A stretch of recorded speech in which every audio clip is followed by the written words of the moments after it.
గత 20 రోజులుగా excise policy కొత్తగా వస్తుంది పాలసీ అంటే మేము ఏదో అనుకున్నాం. ఎందుకంటే ఇదే నాయకులు గతంలో మద్య నిషేధం చేయండి, బంద్ చేయండి అని చెప్పి కూడా మాట్లాడిన సందర్భం ఇదే అసెంబ్లీలో.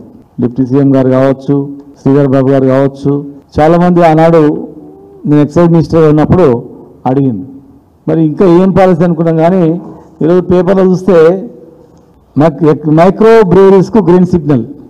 ఇది అంటే ఎంత ఘోరంగా ఉందంటే రెస్టారెంట్లలో, హోటళ్ళల్లో, టిఫిన్ సెంటర్లు, పర్యాటక ప్రాంతాల్లో ఎక్కడ అంటే అక్కడ దొరుకుతుందని చెప్పి రాసినమాట. అంటే రాష్ట్రాన్ని అసలు ఏం చేయదలుచుకున్నారు? రాష్ట్రంలో ఉన్నటువంటి యువతను అసలు ఏం చేయదలుచుకున్నారు? ఇంత ఈజీగా రోడ్ల మీద అందుబాటులో బీర్ల కంపెనీలు పెట్టి అక్కడనే బీర్ తయారు చేసి అందుబాటులో బీర్లు ఎవరు తాగుతారు? జనరల్గా యూత్ తాగుతారు. బీర్ అనగానే యువత. కేవలం ఒక 20-24 హైదరాబాద్లో ఉండేవి, అది కూడా పెద్ద పెద్ద పబ్బుల, స్టార్ హోటల్ లాంటి పబ్బులలో ఉండేటివి, సామాన్యులకు అందుబాటులో ఉండేటివి కావు అవి. కానీ ఇలా నువ్వు జిల్లాలకు కూడా పెడుతున్నాము. 2 BHK 100 గజాలు ఉంటే చాలంట దానికి. ఓ స్కూల్ పెట్టాలంటే ఎక్కడ కావాలి? 1000 చదరపు అడుగులు ఉంటే దాదాపు 2 BHK అంతే. ఒక 100 గజాలలో నువ్వు జిల్లాలో బీరు కంపెనీలు పెడితే ఛాయ్ హోటళ్ళ కన్నా అధ్వానంగా ఉంటుంది. ఛాయల మన రోడ్ల మీద చిన్న చిన్న డబ్బాల ఛాయలు ఉంటుంది, గట్టే ఉంటుంది అన్నమాట.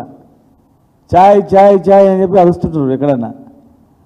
ఆ రకంగా బీరు అని చెప్పి అలా చెప్పొస్తూ వస్తుంది. ఒక గ్లాస్ తాగితే 2 గ్లాసులు ఫ్రీ, లేకపోతే 2 గ్లాసులు తాగితే ఇంకో గ్లాస్ ఫ్రీ, అది కూడా వస్తుంది అన్నమాట.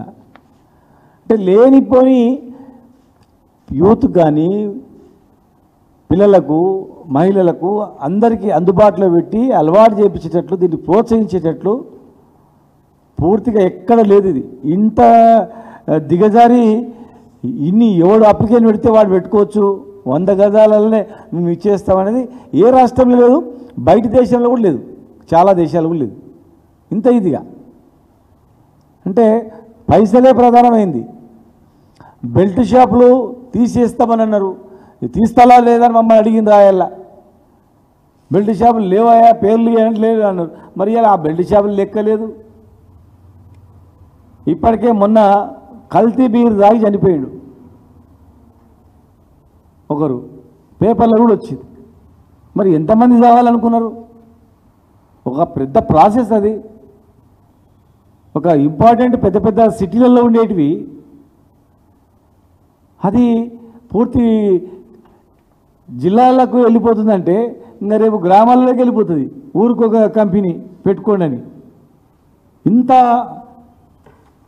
దిగజారి మరి ఇంత అధ్వానంగా ప్రజల గురించి ఆలోచన చేయకుండా మరి ఎక్సైజ్ మంత్రి గారు సమాధానం చెప్పాలా?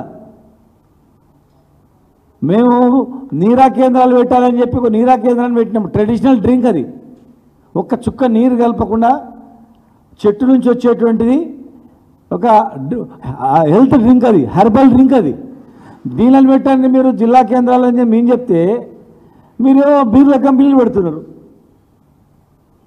రేపు ఇవాళ నుంచి దరఖాస్తు అక్కడిదక్కనే అంటే ఇంకా మళ్ళీ ఎక్కడ లేట్ కూడా లేదు. అక్కడనే దరఖాస్తు పెట్టుకోవాలి, అక్కడనే పర్మిషన్ ఇస్తాడు, అక్కడనే ఓపెన్ చేసుకోవాలి, అంతే. ఒక నిబంధన లేదు, పాడు లేదు. ఒక బార్ అండ్ రెస్టారెంట్ పెట్టాలంటే ఒక ఉంటుంది, నిబంధన ఉంటుంది. సీట్లు, కథా కార్ఖాన అన్నీ, పార్కింగు అవన్నీ. నీకు ఏం అవసరం లేదు. 100 గజాలలో ఉంటే చాలు, దరఖాస్తుకు ₹1,00,000 ఎంతనో ఆ డబ్బులు కట్టేస్తే అది కథం అంతే. దీనికి గ్రీన్ సిగ్నల్ ఇచ్చేసిందంట. ఇక బీర్ అమ్మాలంటే బార్ లైసెన్స్ అవసరం లేదు. వైన్ షాప్ల మాదిరిగా టెండర్లు వేసిన పని లేదు.